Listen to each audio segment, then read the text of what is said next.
వెంకటపతి నిలువు బొట్టు ఘంటముగా చేకొని తనువు మనసు తాదాత్మ్యపు తాళపత్రమనుకొని వెంకటపతి నిలువు బొట్టు ఘంటముగా చేకొని తనువు మనసు తాదాత్మ్యపు తాళపత్రమనుకొని తాళపాక కన్న బిడ్డ రాసుకున్న పాట తరతరాలకు తరగని రింగిలైన పాట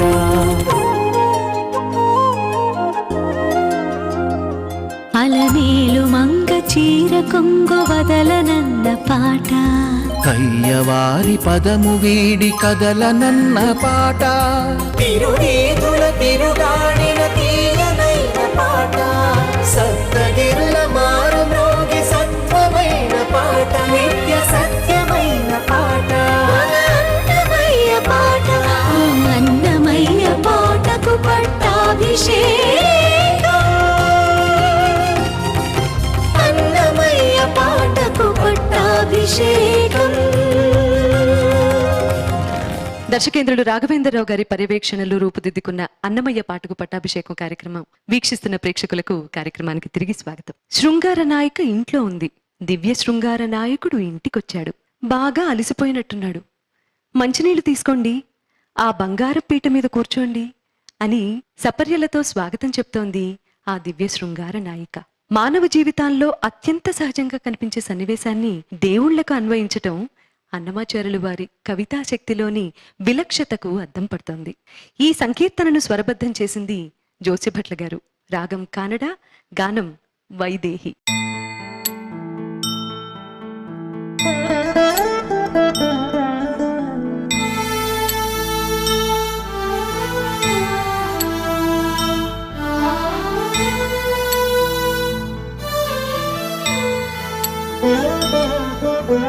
బడలి ఉన్నది మోము పచ్చిదేరేని చిడిముడి పన్నీరు చిత్తగించవయ్యా చిత్తగించవయ్యా. బడలి ఉన్నది మోము పచ్చిదేరేని చిడిముడి పన్నీరు చిత్తగించవయ్యా చిత్తగించవయ్యా.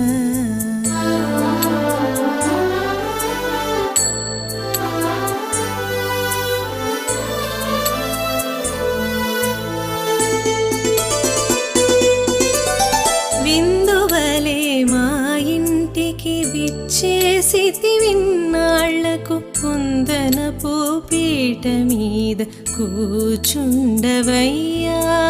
విందువలే మా ఇంటికి విచ్చేసితి విన్నాళ్లకు కుందనపు పీట మీద కూచుండవయ్యా.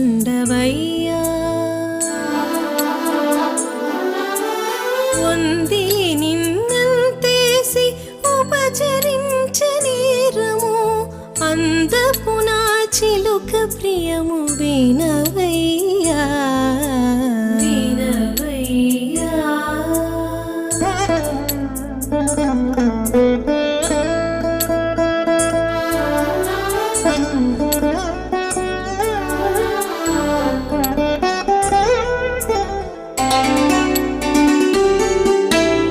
నామోమై నన్ను జోచి నవ్వితి విన్నాళ్లకు కామించి నా జౌవనమే కానికేదయ్యా. నామోమై నన్ను చూచి నవ్వితి విన్నాళ్లకు కామించి నా జౌవనమే కానికేదయ్యా. ఏమనవలెనో నీతో ఎరగము మాటాడా ఆమని మామోవితే నెలారగించవయ్యా ఆరగించవయ్యా.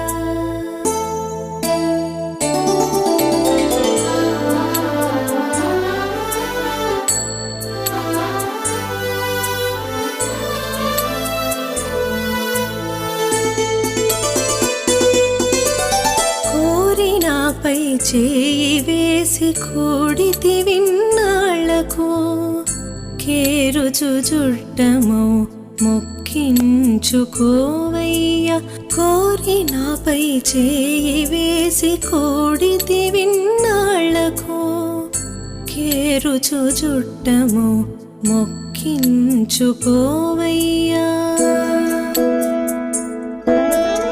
ఈ రీతి శ్రీ వెంకటేశ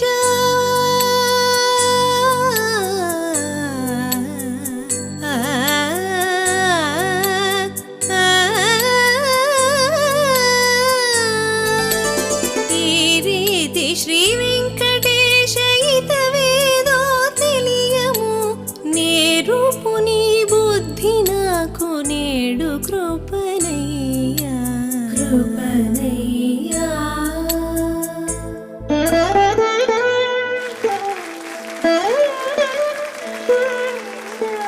వైదేహి మొట్టమొదటిసారి వస్తున్నామమ్మా. ఇది మీ గురుగారు ఎవరు? మా నాన్నగారే నా గురుగారు. ఆయన పేరు మొదలి మురళీకృష్ణ గారు. హైదరాబాదేనా? లేదు సార్, అనంతపురం నుంచి. అనంతపురం. చాలా భావ ప్రకటన, ఎక్స్ప్రెషన్ చాలా బాగుందమ్మా నీ కంఠంలో. ఎక్స్ప్రెషన్ మాత్రం ఎక్సలెంట్గా ఉంది. కీర్తనలో ఏ భావం అయితే చెప్పారో ఆ భావానికి తగినట్టుగా చాలా చక్కగా పాడావు. God bless you. బడలి ఉన్నది మోము పచ్చిదేరేని చిడిముడి పన్నీరు చిత్తగించవయ్యా చిత్తగించవయ్యా. జోసపట్ల గారు కానడ రాగంలో చక్కగా చేశారు. వీణ ఎవరు వాయించారు ఇందులో? ఫణినారాయణ గారు. ఫణినారాయణ గారు. ఆయన చాలా మంచి, ఆయన మామూలుగా అయితే కొంచెం బలంగా వాయిస్తారు, ఇందులో కొంచెం మృదువుగా వాయించారు. వాయించడం వల్ల ఏమైందంటే ఆ కానడకలో ఆ భావం ఎంత సౌమ్యంగా ఉండాలో అంత సౌమ్యంగానే వచ్చింది. విందువలే మా ఇంటికి విచ్చేసితి విన్నాళ్లకు కుందనపు పీట మీద కూచుండవయ్యా కమప్యనవధిం వందే కరుణావరుణాలయం వృషశైల తటస్థానం స్వయం వ్యక్తముపాగతం. అర్చామూర్తిగా ప్రపన్నజన కల్పద్రుమమై ఏడుకొండలపైన స్వామి స్వయం వ్యక్తమూర్తిగా ఆవిర్భవించాడు. వక్షో విహారిణిగా అలమేల మంగమ్మ విరాజిల్లుతోన్నది. అటువంటి దేవదేవుణ్ణి అన్నమాచార్యుడు వారు ఎంతో మధురాతి మధురంగా గానం చేశారు. నిజంగా ఈ కీర్తనలో ఏ పదం కూడా మనం వింటూ ఉన్నట్టు అనిపించదు. అసలు ఏదో ఒక రసాన్ని మనం భావించాలి అని అనిపించదు. నిజంగా స్వామివారు మనకి ఎదురు పడితే మనం ఎలా ఆదరించాలి ఆయన్ని అనేటువంటి ఒక ఆవేదన మనలో వచ్చేట్లుగా అన్నమాచార్యుల వారు ఓ చక్కటి భావన రూపకల్పనతో ఈ యొక్క సంకీర్తనను మన ముందు ఉంచారు. అయ్యా, అలసిపోయి ఉన్నావు, నీవు కాస్త పన్నీరును మన్నించు, అలాగే విందులాగా నీవు వచ్చావు ఇన్నాళ్లకు, మరి మేము ఎలా ఉపచారం చేయాలో మాకు పెద్దగా తెలియదు. విందువలే మా ఇంటికి విచ్చేసితి విన్నాళ్లకు కుందనపు పీట మీద కూచుండవయ్యా. చిలుక ప్రియము నువ్వు గ్రహించవలసినటువంటి అంశం. మామూలుగా లోకంలో చిలక గోరింకల్లా ఉండండి ఇలాంటి మాటలు వింటూ ఉంటారు. రామచిలుక అంటూ ఉంటారు. అంటే రామచిలక అని ఎందుకన్నావు అని అంటే, మనం రామ అంటే అది రామ అంటుంది అందుకని అంటాం. అదే కానీ మనం సుంఠ అంటే అది కూడా సుంఠ అంటుంది, అనుమానం ఏం లేదు. కానీ రామచిలుక అని ఎందుకంటారంటే, తను ఏ జీవితో అయితే మరో చిలుకతో అది సాహచర్యం చేస్తూ ఉంటుందో ఆ చిలుక గనక దూరమైనా లేకపోతే దుర్దైవశాత్తు అది చనిపోయినా ఈ చిలుక ప్రాణాన్ని విడిచిపెట్టేస్తుంది. అంటే రాముడు ఏకపత్ని వ్రతుడు కదా, ఈ పక్షి కూడా అలాంటిది అని చెప్పి. అంటే స్వామి నిన్ని విడిచి ఉండలేనటువంటి ఆ చిలుక పలుకు మేము పలుకుతున్నాము. ఉంది నిన్నంతేసి ఉపచరించనేరము అందపు నా చిలుక ప్రియము వినవయ్యా వినవయ్యా. వసంతం వచ్చింది. వసంతం రాగానే ప్రకృతి అంతా ఎంతటి నవనవోన్మేషంగా భాషిస్తుంది. నువ్వు వచ్చేప్పటికి మాలో కూడా అంతగా ఆనందం వెల్లివిరుస్తోంది. కానీ నిన్ను ఎలా మేము ఆదరించాలో, అంటే ఎలా మాట్లాడి నిన్ను ప్రసన్నం చేసుకోవాలో మాకు తెలియదు అని చెప్పి చెప్పుకుంటూ, నామోమై నన్ను చూచి నవ్వితి విన్నాళ్లకు ముంచే నా జోవనమే కానికేదయ్యా ఏమనవలెనో నీతో ఎరగము మాటాడా ఆమని మామోవితే నెలారగించవయ్యా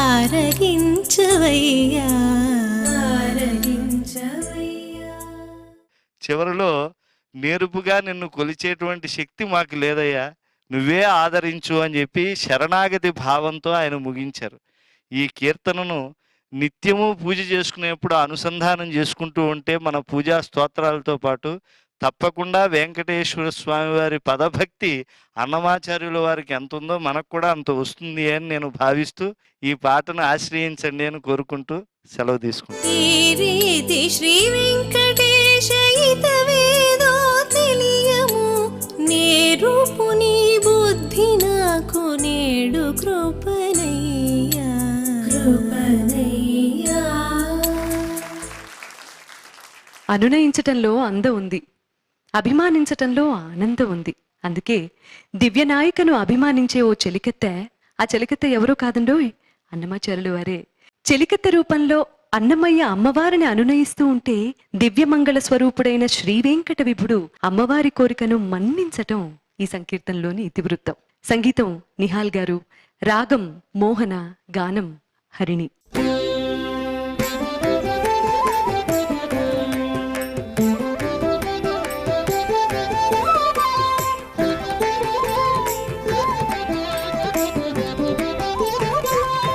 ఫలమేలు మంగవు నిన్నాతడేమి ఎరగడా ఫలమేలు మంగవు నిన్నాతడేమి ఎరగడా ఎలమి నీ ఎడకాత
కలిపినవాడు కట్టే కాగిలించడటే శేషవెట్టినట్టివాడు చెనకడటే వాసిరిగి నిన్ను గూడే వచ్చి శ్రీ వెంకటేశుడు వాసిరిగి నిన్ను గూడే వచ్చి శ్రీ వెంకటేశుడు ఈ సుత్తికి నవ్వి నవ్వి కేల పోరలేవే వాసిరిగి నిన్ను గూడే వచ్చి శ్రీ వెంకటేశుడు ఈ సుత్తికి నవ్వి నవ్వి కేల పోరలేవే అలమేలు మంగవు అలమేలు మంగవు అలమేలు మంగవు నిన్నాతడేమి ఎరగడా ఎలమిని ఎడకాతడు ఇచ్చకుడే కదవే ఏ, ఏ,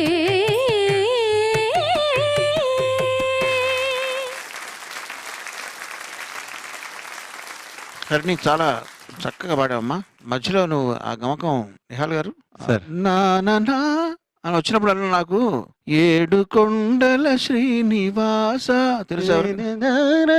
తార మూడు మూర్తుల తిరుమలేశ రాగం వేరే, మూడు మూర్తుల వరకు అది ఎక్కడో కనెక్ట్ అయింది కరెక్ట్ గా. ఇందాక నుంచి ఆలోచిస్తున్నా ఎక్కడ విన్నానబ్బా అని చెప్పి. చాలా చక్కగా ఆ గమకం వచ్చిన ప్రతిసారి బాగుంది. పైగా మీరు ఆ ట్రెడిషనల్ స్వరాలని ప్రారంభించినట్టే ప్రారంభించి మళ్ళీ రూటు మార్చిన విధానం కూడా చక్కగా ఉంది. చక్కగా పాడావమ్మా, చాలా బ్రైట్ గా పాడావు. అలమేలు మంగవు నిన్నాతడేమి ఎరగడా ఎలమిని ఎడకాతడు ఇచ్చకుడే కదవే.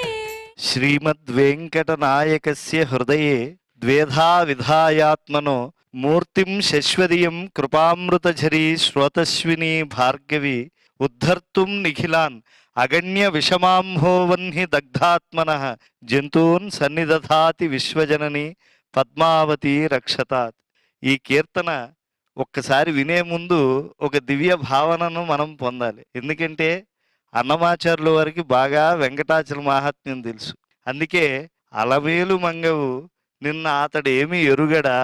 ఎందుకంటే సిరి ఉరంపై లేకపోతే శ్రీనివాస స్వామి వరదహస్తానికి విలువ లేదు. అందుకే ఆమెడ వైకుంఠ లోకాన్ని విడిచిపెట్టి ఇలాతలానికి విచ్చేస్తే ఆమెను వెతకలేక వెంకటాచలానికి వెళ్ళి అక్కడ ఆయన లక్ష్మీ లక్ష్మీ అని పరితపిస్తే రాళ్ళు కరిగి అన్ని వేల తీర్థాలు కొండపైన వచ్చాయి అని వెంకటాధ్వరి శ్రీనివాస శ్రవణానందంలో చెప్తారు ఆయన.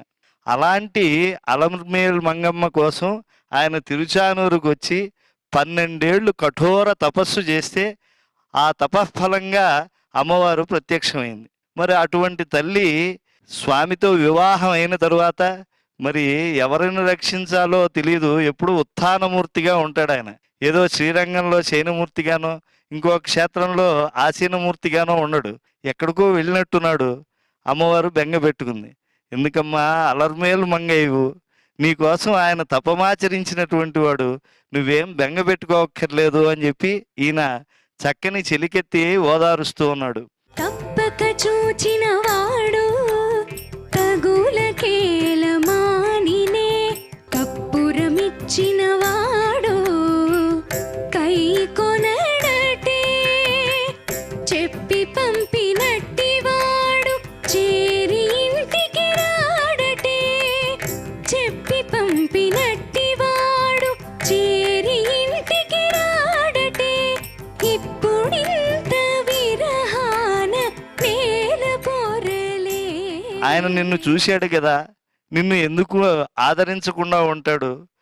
కప్పుర తాంబూలాన్ని ఇచ్చినటువంటి వాడు నిన్ను మన్నించకుండా ఉంటాడా?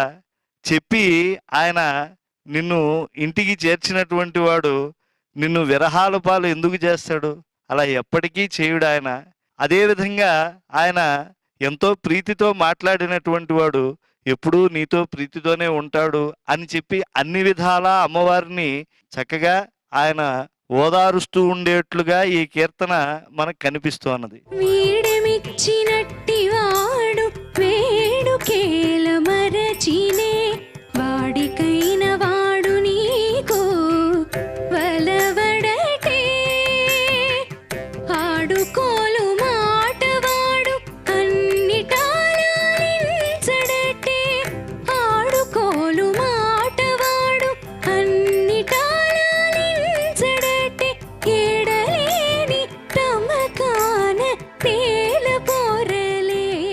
అధ్యాత్మ భావంతో కూడా శృంగార కీర్తనలు మనం తరిచి చూడాలి. ఎందుకంటే ఆదివన్ శఠగోప యతీంద్రుల వద్ద అహోబల క్షేత్రంలో 16 సంవత్సరాలు కఠోరంగా అన్నమాచార్యుల వారు విశిష్టాద్వైత సంప్రదాయాన్ని అధ్యయనం చేశారు.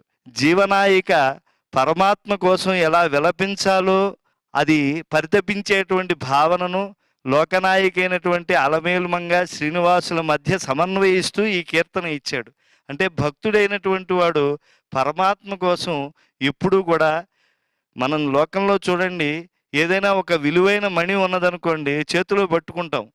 మామూలుగా రోజు వస్తువు చేత్తో పట్టుకుంటే ఇంటికి బాగానే తెస్తాం, అన్నిసార్లు చూసుకోం. కానీ విలువైన మణి ఉందనుకోండి ఓసారి ఇలా చూసుకుంటూ ఉంటాం. అలాగా పరమాత్మను ఆశ్రయించేటువంటి వాళ్ళు పరిపరి విధాల స్వామి ఉన్నాడో లేదో, మనతో ఆయన గమనం చేస్తున్నాడో లేదో అనేటువంటి దివ్య భావనావేశాన్ని పొందుతూ ఉంటారు. కనుక అలాంటి అలజడి పొందేటువంటి వాళ్ళకి ఊరట కల్పిస్తున్నాడా అన్నట్లుగా అన్నమాచార్యుల వారు మంచి కీర్తనని మనకి వినిపించారు.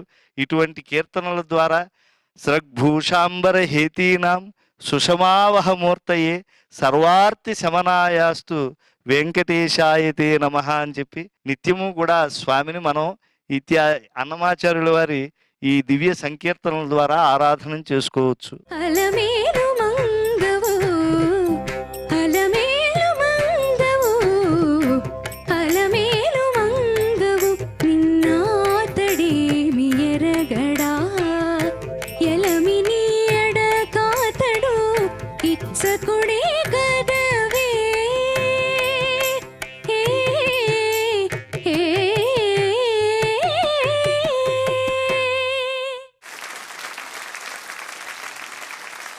ఎన్నో అద్భుతమైన అన్నమాచార్యులు వారి సంకీర్తనలు కొత్తగా బాణీలతో వినాలనుకుంటున్న వారికి కాసేపు తప్పదు మరి విరామం.